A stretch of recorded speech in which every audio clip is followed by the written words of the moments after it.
Hello everyone. So I am Mrs. Ben Rebah Ines and I have prepared to you today another review session. I did that with the help of our ELT inspector, Mrs. Ilham Bislema Mansour. So before I start the next module, I want to read out for you a poem. Please listen to that carefully and try to enjoy the poem. Each day I'll do my best and I won't do any less. My work will always please me, and I won't accept a mess. I'll color very carefully, my writing will be neat, and I will not be happy till my papers are complete. I'll always do my homework and try my best on every test. I won't forget my promise to do my very best. Now, if you just can pay attention to the poem, it has been loaded with words related to this topic, which is education. Now you have writing, homework, test, my best, I'll do my best, all of that. So these are connected to the second module, module number 2, which is education. Now in this module, we'll be focusing on two basic themes. As you can see, we're going to focus on school, which is, I would say, exactly the details we're going to focus on are school memories, school life, school problems, and school rules. All those topics are going to be dealt with. And then in the next, I would say in the same module, we are also going to deal with future or the future expectations and the future dreams of students. So let's move on. Our revision today, it is like the previous session, will also tackle two parts, the language part and the reading comprehension part. So if I say a language, let's start with the very name of that module, which is education. Now if I say education, that is a noun as it ends with shin. It is coming from the verb to educate. A, that's the sound, it's a verb that means to teach somebody or to tutor somebody. Also, another word that I can extract from the word education, it is educator, which is a noun of the person. I can also say teacher or tutor. Now, this is something that most students get confused in using, and it is the word or the expression to get educated. Normally you say to educated or something like that, which is not correct. So what we say is to get educated. That means to learn or to study. However, if you say educate, I educate, that means I teach. It's not the same thing. So this is the job of the teacher, and this is actually the mission of the student. Now, coming from the word education, another extract, which is educational, that's an adjective. I can also have another adjective, which is educative. So as you can see the pronunciation here, it is educative. So all those words are mentioned in here, in that word cloud, and these are connected words to the only mentioned word in the title of this module, and that is education. Now let's start with revising some language exercises about this module. Again, we're going to complete the table with the needed forms. So we'll focus today on the verb and the noun. So here we start with to expect. The noun is expectation. Remember, like education, it's a noun. Whenever something is ending up with shin, that's a noun. Then you have realization, it's going out in the same area. And the verb from realization is to realize, to achieve something. Then you have to rent. So we also have to say a rent. To rent a verb and a rent is the noun. Then you have the verb to participate in something. The noun is participation. Again, shin, shin, and shin. Three suffixes that are giving you nouns. Then you have the word meeting. So if I am meeting somebody, that means the verb here is to meet. Then you have the verb to believe, from which we can extract the noun belief. Then the last word is to move, and it's easy. The noun is movement. So in this situation, you will have all the extracts from those verbs and nouns. Now here we're going to focus on another types or other types of words, and here we're going to concentrate on noun and the adjective. So we have memory. The adjective from it is memorable, able. okay? Then you have the adjective mad, from which we can have the noun madness. Then here you have the adjective fun. Normally you are used to having the adjective funny, but here you have the word fun, which is entertaining, amusing. That's the meaning of fun. It's a fun activity, which can be having two forms. It's a noun and it is an adjective. So we can say, I will have fun, and in this situation it is a noun. However, I would say this activity is much fun, and this is an adjective. Now, we'll move to the next word you have seen in this module, and that's violence. The adjective from which is violent. Then test, the verb or the adjective from which is tested. So you have a test, so you are tested upon or on something. Then you have difficult, the opposite of easy, and the noun is difficulty. Then the last noun is noise, from which we can extract the adjective noisy, noisy. Look at this one, like luck, lucky. So all of those are suffixes you put at the end of those words to get the adjectives. Now, this is exercise number 1. Let's move to the connections to the words that go together, like we have seen in the other module. So if I say to do once, what am I expecting exactly? To do once, feeling, mistake. So here we'll have to do once homework, to do once homework. Then to erase, we erase the board. So if your teacher asks you to erase the board, that means to clean the board. I also say to ask for the teacher's help, to ask for the teacher's help. That's the meaning of asking for something. Then I work hard. You have to work hard, and hard here it is the adverb from the adjective hard. So I have adjective hard, and also the adverb is hard. Then you have to have a terrible feeling, to have a terrible feeling. The next one, to make a mistake, to make an error, to make a mistake. To get on well with someone, we saw that in also module 1, we are revisiting that, to get on well with somebody. Then to shake hands, but now don't shake hands, it is really dangerous. The next exercise, it's also about vocabulary items, and here we'll find out synonyms and antonyms. That means synonyms and opposites of those words, and you will extract them, you will pick them out from the box you have above. So number 1, it is realization. It's easy. The synonym of achievement. Then attentively, that means carefully. You have succeed or pass. Many students would believe that pass an exam is simply, I would say, sitting for the exam, which is not correct in English. It's not like French. We say to pass an exam, that means to succeed in it. Then you have the word occupation, the synonym of job, calm, the synonym of peaceful, then afraid, another adjective, the synonym of scared. Then you have the verb to revise, which is the synonym of to review. That's what we are doing now. We are revising, we are reviewing those modules. Now, we'll move to antonyms or to opposites if you want. So if I say to stand up, and sit down. Remember, the opposite of forget. If I say late, I'm late, that means it's the opposite of early. Then good, it's easy. It's the opposite of bad. Lazy, somebody who is really lazy, it's the opposite of active and energetic. Difficult, the opposite of easy. Then the last word, the verb to receive, which is the opposite of to send, and this is found in the letters. You send and receive letters, you send and receive emails, you send and receive, I would say, gifts if it's possible.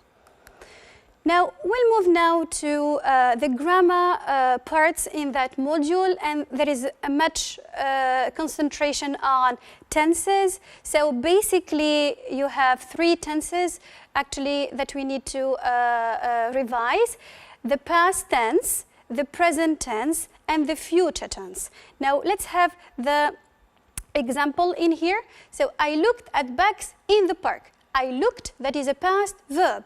Then here, I am looking for bags in the park. I am looking, it is in the present. Then the future, I will say, I will look for bags tomorrow, which is an indication of the future. So these are the three tenses you have to always bear in mind whenever you are doing a language exercise or writing something or dealing with the language. Okay, now let's concentrate on the simple past because it is dealt with in this very module. So how do I make the simple past? If I have a regular verb, and you know English verbs are divided into two verbs, regular ones, these are the types of regular ones. If I have them, I need to put the ed. Example, I watch. I just add the ed, it becomes watch it. I watched. I watched. Then if you say I enjoy plus ed, I would say I enjoyed in the past. The second type of verbs is, I would say, we have also the irregular verbs, and here we have two famous examples like see and give. So in this situation, you don't have any other choice but learning them, and you have to concentrate on each verb of them. Let's try to remember the most famous ones that you use so much often. Here we have the verb to see, which is having a past like saw in the past, and to give, which is having a past like gave. Okay, so when do I use the simple past? It is exactly when I have a completely finished action in the past. When I have a completely finished action in the past, it's not existing anymore now, it's already done, so that's why I have to use the simple past. Now when you have also some clues, some indications, some words like ago, yesterday, last, previous plus past date, for example, last weekend, last month, I would say the previous week. So you have those indications. And also when you have in plus past date. For example, you have in 1999, we are in 2020. So here 1999 is a past date. So we have to use the simple past. Now let's practice that directly in this exercise. Put the verbs in parentheses in the simple past. Let's start. A 17-year girl's school was shot and killed over the weekend in California. Her family, you have explained. So remember, we have to look at the verb. Which type of verb I have? It's a regular or irregular verb. So her family explained. It's a regular one. That she, you have take. Take normally is an irregular verb. So we say that she took a weekend trip from Fresno to Carson 3 days ago. You see here you have ago, so that's why we are using the simple past, to visit friends and family. On Saturday evening, she, and I guess you know the meaning or the type of this verb, it's an irregular verb.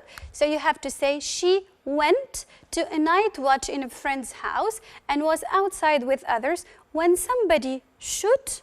So it's also an irregular verb. When somebody shot her, you have two O's in the infinitive, one O in the past. The girl was on track to graduate from Hoover High School this spring. She was a cheerleader, and you have the verb have. It is an irregular verb, so it becomes had a passion for hairstyling. She, then hope. Hope is a normal regular verb, so you have to say she hoped to continue her education and eventually open her hair salon. Her aunt reported to the local newspaper, I couldn't believe it when I, and here you have the verb here, it's an irregular verb, so it becomes heard. When I heard that, or my niece was shot. What do you mean? That can't be happening in our family. So these are a number of verbs, some in the regular form. If you want, some are regular, some are irregular, so you have to make out what you have. Let's move on. Now, the second tense I am going to focus on today is the future. It is also part of this module. Now, how do I make the future? Normally, I have three ways. The most famous one, I guess, is will. So you put the will plus verb in the bare infinitive. Example, you will say, I will sit for the 9th form national exam in June. Now, here, this is another let's say the famous structure of using the future. I also have a second structure, which is be going to plus verb in the bare infinitive. Now, this can be done in this example like this. I am going to sit for the 9th form national exam in June. So it's not I will sit, I am going to. Okay? The third way is simply the present progressive. So I have to say, I am sitting for the 9th form national exam in June.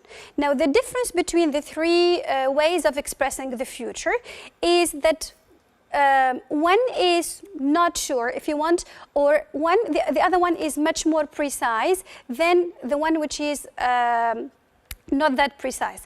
So here we have, for example, if I use will, it is not that precise or planned action as in here or in here. So in this situation, it is a more planned or predicted action than this one, but it is less than this one, okay? And in this situation, you have a very precise future action that is fixed in advance. So you have some clues, some indications, some proofs, some evidences that show that this is 100% going to happen. Okay, so let's move on to the exercise. And here we have a whole paragraph where you need to mix up those tenses together. So it's a matching exercise. It is made up of one paragraph. This paragraph is divided into different sentences that are ordered. They are in the right order, but they are split apart into different pieces in order for you to relate them and make them coherent again. Now let's start with number one. Now in every, I would say, column, in every sentence part from this side, that means here, you have to concentrate on the last words because these are the ones you are going to connect to. So you have normally to concentrate on those, and in this part, you have to concentrate on the beginnings of those. Okay? Normally, that is how you should be doing that. Let's start. There is nothing better than a great teachers, and here you have the S of the possessive case, so you need a noun. Great teachers, it's C, so here, great teachers' old memories. So that is a noun. The noun is memories. We move. Great teachers show us things and make us believe. You have the verb to believe. So after believe, you need to expect something. I believe in something. So here we have D. So we believe in ourselves. Okay? In three you have they see potential in us that others cannot or cannot, negative form or. So we will have actually the same structure, which is E. They cannot or will not notice. Above all, they give us the courage to. So courage to you need to have an infinitive verb. So in this one you will have be, to find, that is the infinitive verb, find our way and realize our dreams. The last one, thanks to their guidance, what you have here is A, what used to be. You know that used to expresses something that happened in the past, was a habit in the past, so used to. That is how we should be connecting those words. So always focus on the ends and the beginnings of the second sentence parts. Let's move on to the next exercise. In this exercise, you will be focusing on the verbs you have into parentheses, and you will put them either in the right tense or in the right form. Now, how can I judge whether it's a tense or it's a form? I have to, first of all, concentrate on the word I have between parentheses. Normally, if it's a verb, so in this situation, I have to judge, will I conjugate that verb or will I extract from it another one? If it's something different from a verb, so automatically speaking, I will think about extracting the right form because I cannot conjugate something that is, for example, an adjective or a noun. So this is the logical way of doing such an exercise. Let's start. The coronavirus is affecting every aspect of our everyday life. It is keeping us out of school and it has cancelled. Okay, so here we are talking about the coronavirus, and the coronavirus is happening these days. That means the consequences, we are still seeing them these days. It started in the past, we are seeing them now, and maybe they will happen in the future. So in this situation, we have to use the present perfect. Then you probably spent here. Why spent? Because you have something else after that. The last few days, you spent the last few days. So you have last plus period. Move on. It's awful, Steve, a 15-year-old. You have study, it's a verb. A plus a noun. So a 15-year-old student has become too plus adjective, so has become too sensitive about that topic. 2 days ago, 2 days ago, so ago, that means the simple past, he wrote on his school Facebook wall that it was really heartbreaking to not have the class of 20 and 20 get to the full to the full experience. So this is what we should say in that space of right. Now, we'll move to the next answer. This is a degree he has been working towards basically his entire life. So, entire, adjective plus noun. The noun from live is life. He is really upset that his family, his walk to the stage to get his diploma next June. So, next, it is not the past, it is not the present, it's the future. So, I have to say, will not see him walk the stage next June. They will not publicly say to him, we are, adjective, proud of you. So they will not say to him, we are proud of you. The adjective from pride is proud. Dear son, unfortunately, Steve and his friends have nothing to do but wait and pray. So this is exercise number 1 about putting those words in the right tense and form. Let's practice, I would say, another exercise. Here, it's the fill in the blanks exercise. And in this exercise, I told you we have to read again the paragraph, identify the word types of the words you have in the box, and then put each one in the right place depending on what you have before and after. So let's start. Homework can sometimes be as daunting for parents as it is for children. Parents worry when their child puts homework here, puts homework until the last minute or even avoid doing it altogether. So how does this child put the homework? He will put that homework aside. He will keep it, I would say, in a forgotten part. Then this can result in, that must be in plus verb plus ing. So in taunting from the part of the teacher and the other classmates. On the other hand, parents must also be enabled to plus verb in the bare infinitive. So here you have to understand. Here you have that verb, which is the verb you have mentioned in the box. Their children's homework, when they are asked to help. So what must parents and their children do to solve this constant problem? As a parent, you have to help your child take responsibility for organizing and doing their homework. So you have to, that means you must, you have the obligation to. Their homework, how? Themselves. It means, let's say, on their own. They will do that homework alone. So it is better if you advise them to hold a notebook to write down the given tasks. Okay? Let's concentrate on the second basic part of this review session, and it is about the reading comprehension. Now, reminding you of what was said in the last session, we need to concentrate on every extra detail. Here we have the picture. And here we have the text. The extra detail here, we have the picture in the last slide, and we have the source, the writer, the date in, let's say, on the bottom of this text.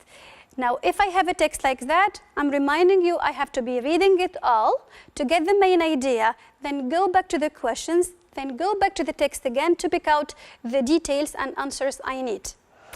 Let's start reading this. It's that time of year again. You have wake up from the dream where you wake up, from the dream where your clock doesn't go off on your parents or your parents forgot to wake you up and you are late.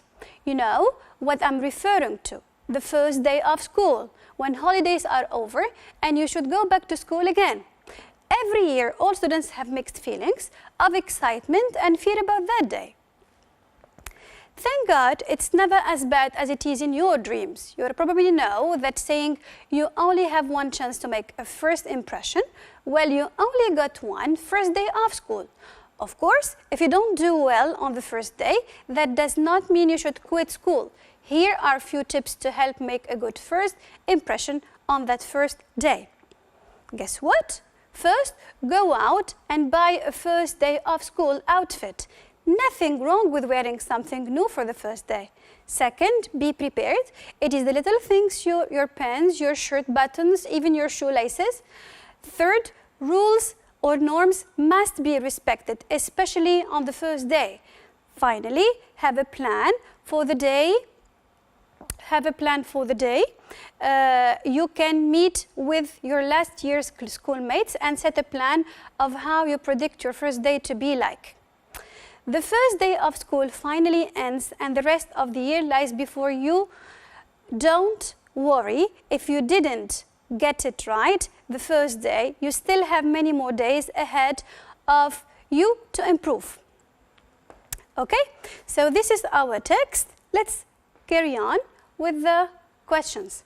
So again, we start with the general questions. Read and tick the right answers. The purpose of this text is to advise, to warn, or to discuss the future plans. Now, here our purpose of the text is to advise, because we are showing you how you need to be actually preparing yourself for the first day of school. So who can be writing this one? Is it a student? Is it a parent? Or a journalist? Now, it can't be a student because the person here is advising students to get ready. It can't be a parent as well, or either, because it is also advising parents to be preparing themselves and their children for the first day. So this must be a journalist. And here you can even go back to the text to find out that it's Lisa Mims, and here there is the date, so that means there is a special writer doing that. Okay, the next question, how do students feel on their first day at school? So here how, it's a WH word. You can have many questions like that, how, what, who, when. WH questions are frequent in the reading part. And how is asking about the manner. So how do they feel? There is a sentence in the text. On the first day of school, students have mixed feelings of excitement and fear. This is mentioned in the first paragraph in our text. The third question is pick out, means just extract them, 2 activities that a student may do on his first day. Now, in the text you have a number of activities. Here you are supposed to only pick up 2. If you give less or more, that will be wrong. So just stick to the question, please. Here you can say, buy a new outfit for the first day, or get prepared. You can also have others, but you simply write 2. These are other possible answers. Respect the school rules. Have a plan for the day. So these are possible answers too. Question number 4. We've dealt with that in the previous session, and here we need to find out from the context, we need to concentrate on the context, which word in the text, in the paragraph, in that paragraph number 3, that means a piece of clothing. Now, we go back to paragraph number 3. Okay, this is paragraph number 3. Guess what? First, go out and buy a first day of school outfit. Nothing wrong with wearing something new for the first day. So buy a new outfit, and nothing is wrong with the wearing. You have the verb to wear, and what do I wear? I wear clothes, I wear makeup. So here you have the word outfit. This is our right answer. Okay, so this is the word outfit. It is a synonym of clothes if you want. Question number 5. How should the student's feeling be according to paragraph number 4? Circle the adjective that best describes it. So in paragraph number 4, so you need to go back to paragraph number 4, reread it, and try to find out how are the students, how is that student feeling during that day. So let's go back to paragraph number 4. Okay, this is paragraph number 4. The first day of school finally ends and the rest of the years lies before you. Don't worry if you didn't get it right the first day. You still have many more days ahead.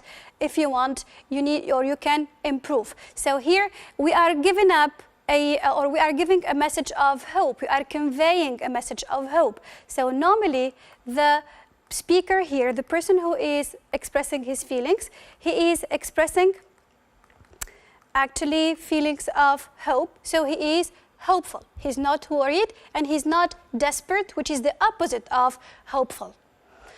The last question here in our reading part, it is how was your latest first day at school?